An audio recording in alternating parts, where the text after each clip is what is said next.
Hi, my name's Glen Faulman, also known as the Hamilton Kid. I'm not currently playing in any punk bands, and I, up until recently, was part owner of the St. Hollywood rock and roll venue.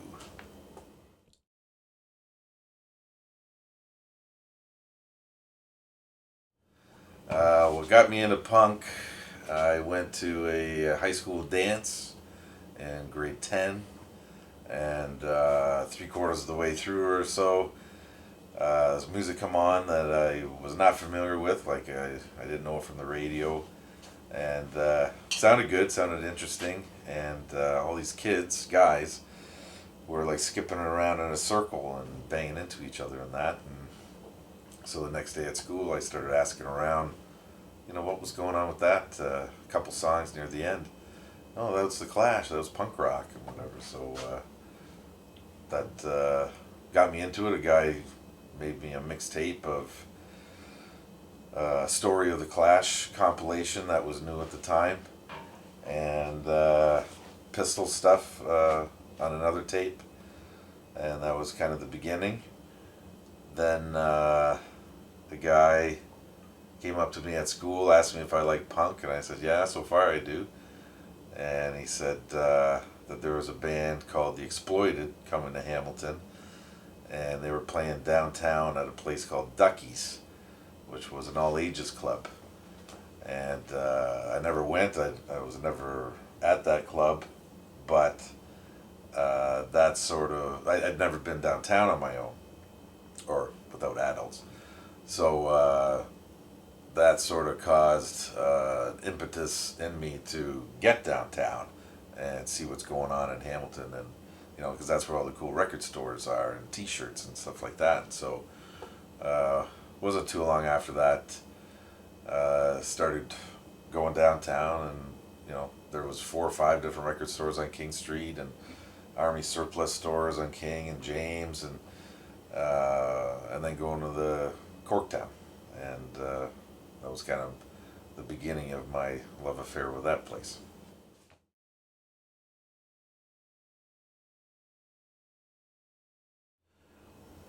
My musical influences, personal, uh,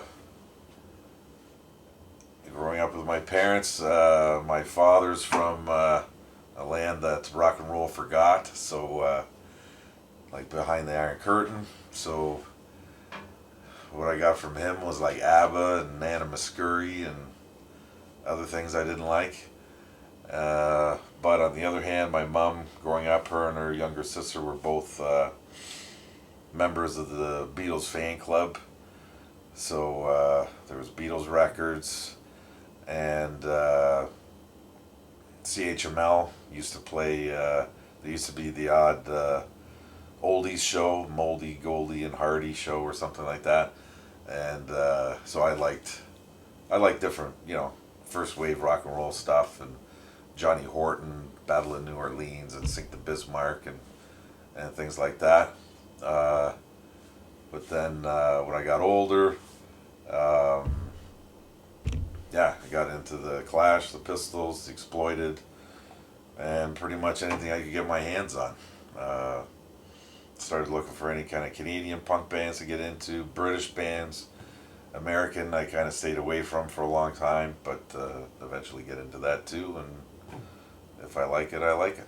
And yeah, like the top three are Exploited, Clash, and Pistols, but different oi bands and Cramps and Psychobilly, and just a big sponge. I like anything.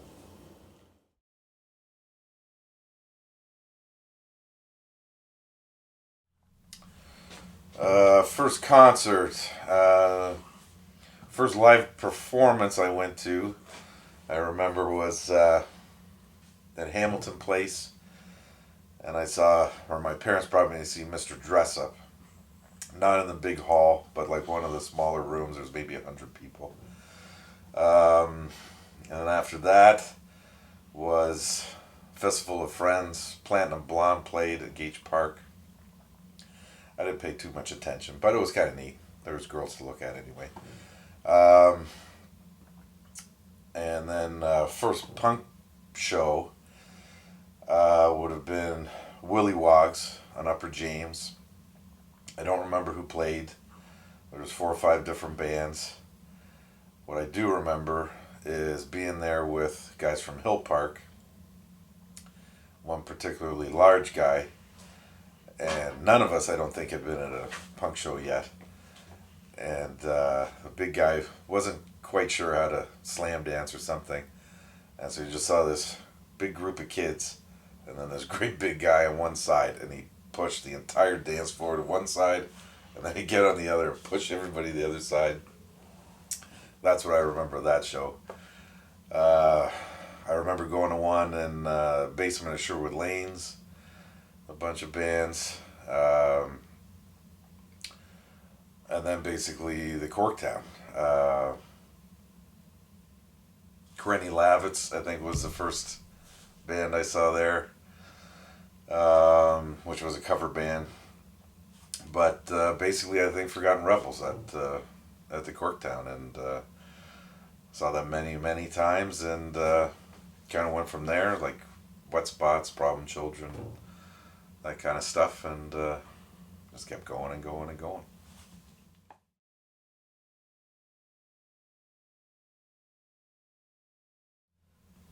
Okay, favorite show that I've gone to.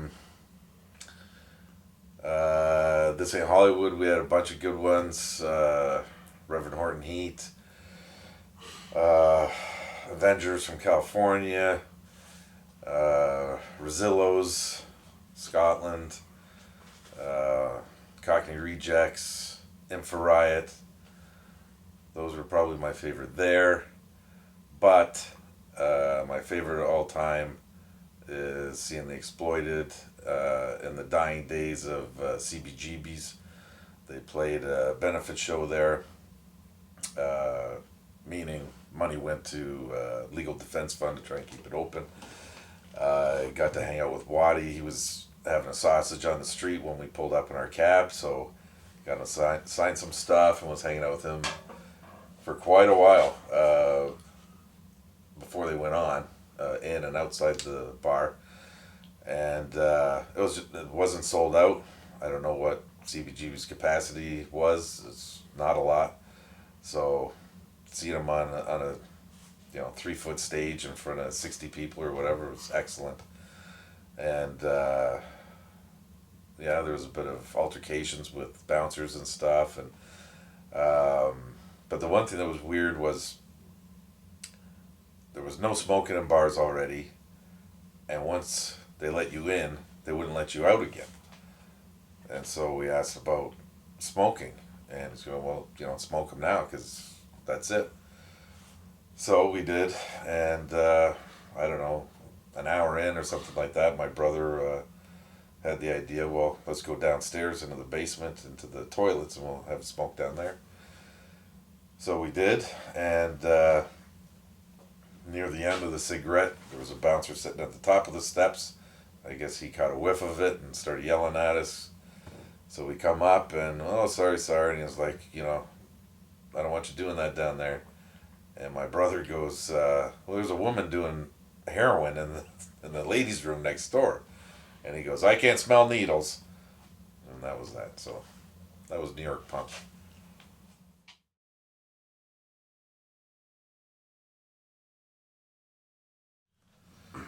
Okay, band history. I first started playing with guys in high school. My friends Kurt and John. Heard around school that Kurt turned out to be a drummer, and the guys were going over to his place after school to jam. And I guess I'd bought my first bass by that point. So I asked if I could come. Yeah, sure. And there was a bunch of my friends there. I was one of 3 bass players and keyboardist, and I don't know. Yeah, there was like 7 or 8 of us or something. But as time wore on, it went down to like 3 of us. Hate Wrench is what we were called, and it wasn't a punk band. although I was certainly in a punk, but it was more like a stoner rock band, like trying to be like Caius or something. And not bad, but we couldn't get anyone to sing. I've sung in bands since then, but I couldn't sing like that kind of style. Uh, so we were just kind of instrumental. We played house parties and stuff. Um, then nothing for quite a while. Did jam here and there with people until November 20th, 1999. That's when went up to Toronto to see Joe Strummer and the Mescaleros. First time they came to Toronto, and that's where I met my future wife and Joe Strummer. And what I'd been doing was trying to impress my wife and her friend, trying to impress these girls with this non-existent band I had. Well, basically song ideas. And then we meet Joe Strummer, and so she starts telling him about my song and how she didn't like it. And so then, but she screwed it up, so I correct her. This is how the song goes. And he thought it was funny and encouraged me. He's saying, like, you know, you can't just dick around. Like, you have to get your art out there and, you know, don't be passive about it. Which I found out later he's done to the majority of musicians he's met, always pushing them.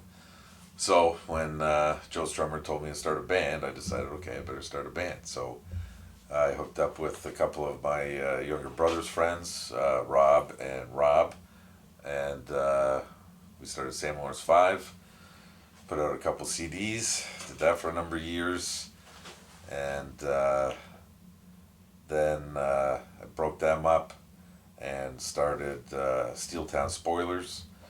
So I figured it had like one record in me more that I wanted to get out, and so did that with the Spoilers.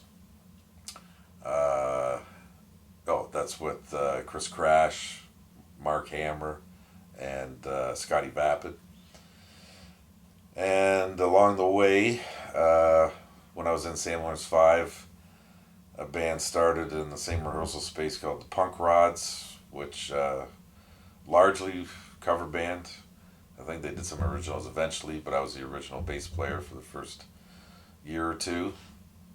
And then when Joe Strummer died, then we started doing tribute nights for him every Good Friday. And initially it was St. Lawrence 5 carrying the majority of the weight of that, which got to be less and less. More and more people got involved. And there was also one in Toronto that we'd go play. And then one year, maybe the third year or something, one of the guys from St. Lawrence 5 couldn't make it. He had to work or something. So I asked guys from high school, you want to go play Clash songs at the Horseshoe? And to them that sounded good. So we went, and it was a good experience. People liked it, and I called us the Wooden Robots, and that became the beginning of a yearly thing. The Toronto show fizzled, but I'm pretty sure every year some version of that group played the Hamilton one, and eventually we started changing the name all the time. It always had to be robot themed, so there was like Robot Revolution and the Droids You're Looking For and Robot Pimp Wizards and all sorts of different names and different players over the years.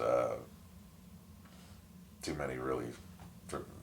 I'd miss people if I tried to rhyme them all off. Not playing with anybody right now. Don't know if I'm going to play again. But I had in my head, if I was going to play again, I've got two nephews. The older one's got a set of drums. The younger one says he's interested in guitar. So if that was to go anywhere, I would be in a band with them and play bass with them. But we'll see how things go. Another band we had that would have coexisted alongside of Steeltown Spoilers was HDA, Hamilton Defense Army, which was me, Chris Crash, and Simon Marshall from Adelita. Just covers like Oi and punk covers. Didn't play a lot, maybe half dozen shows or whatever, but it was always fun to play with those guys too.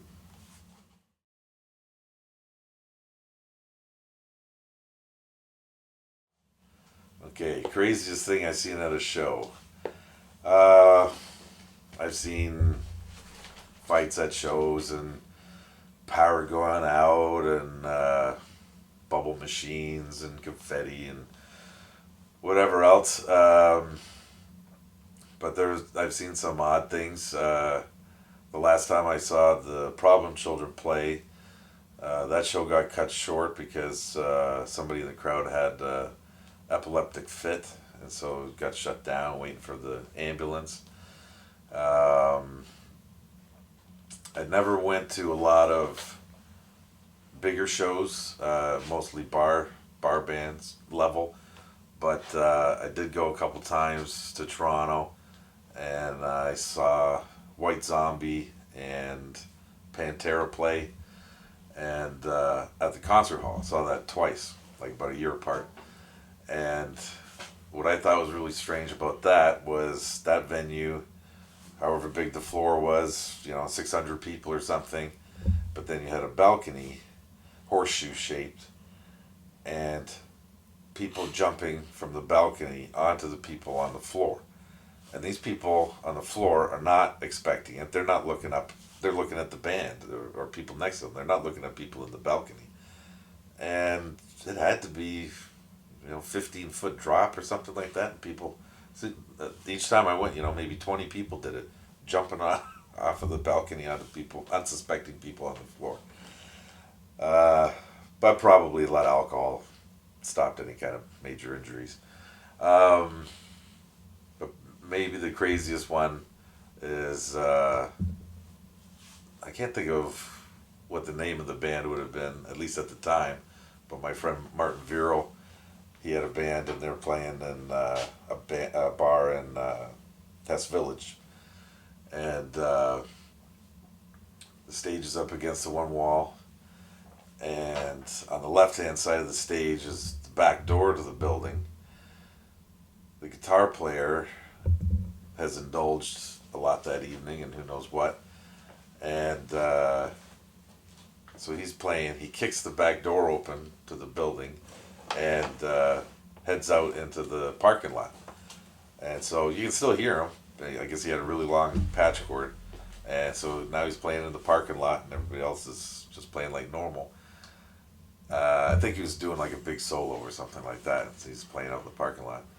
And then he comes back in, and instead of just assuming his position on stage, he proceeded to attack the rest of his band with his guitar.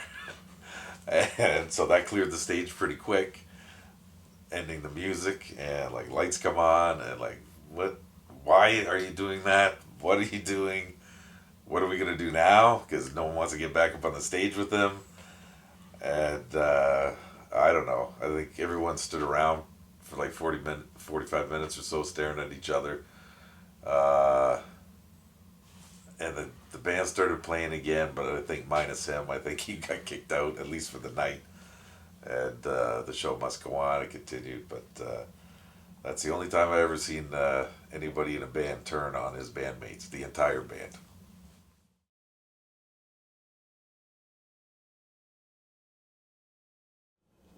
Okay, so likes and dislikes of owning This Ain't Hollywood. So we own this bar from 2009 to 2020. I liked a lot of it. Cool old building. I like old buildings. Although it had issues, that part I didn't like. Yeah, I liked it when there was nothing for me to fix, and we had a good band playing, and people were enjoying themselves, and I get the odd pat on the back, and I got staff price on the beers, so I had cheap beer for 10 years. Um, so yeah, overall, I liked it a lot. Getting to hang out with bands in the green room, getting records signed and stuff like that. Uh, I don't know if I can really pick out anything that I like more than other things. But dislikes, the amount of work I had to do because I also worked full time in the steel mill. Uh, so working all day and then having to go there and fix toilets and do beer deliveries or whatever.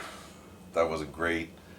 Um, we never had too much trouble with violence. A couple fights, but nothing to write home about. Uh, but just well, dealing with the public isn't ideal. But the public disrespecting the bar was the most frustrating.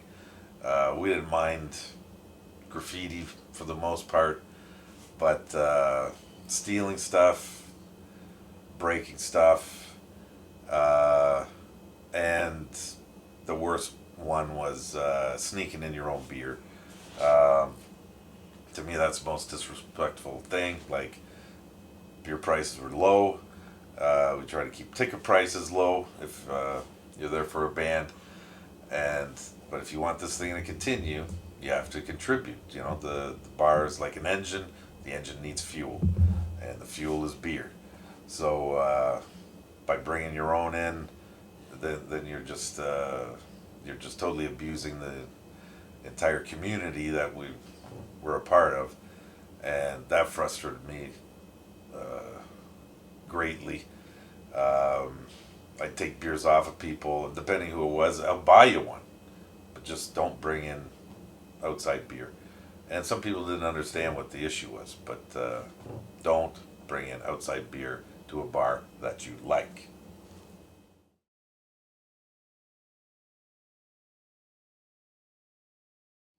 Okay, useless talent. I'm a pretty talented guy, but most of them of my talents are useful. But I do have this. Can you do that? Pretty amazing.